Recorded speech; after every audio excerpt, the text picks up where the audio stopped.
বাংলাদেশের ক্ষমতাচ্যুত প্রধানমন্ত্রী শেখ হাসিনার সঙ্গে দেখা করতে এখন ভারতে রয়েছেন তার ছেলে সজীব ওয়াজেদ জয়। ভারতের নিরাপত্তা এজেন্সিগুলোর একাধিক সূত্র ও দেশটিতে বসবাসরত আওয়ামী লীগের একাধিক শীর্ষ নেতা বিষয়টি নিশ্চিত করেছেন। সূত্রগুলো জানিয়েছে, গত 6 জুন ভারতে যান জয়। পরদিন ছিল ঈদুল আজহা। মায়ের সঙ্গে ঈদ উদযাপন করেছেন তিনি।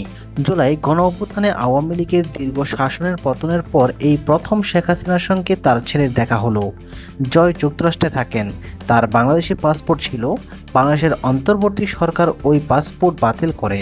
তারপর তিনি সম্প্রতি যুক্তরাষ্ট্রের পাসপোর্ট পেয়েছেন।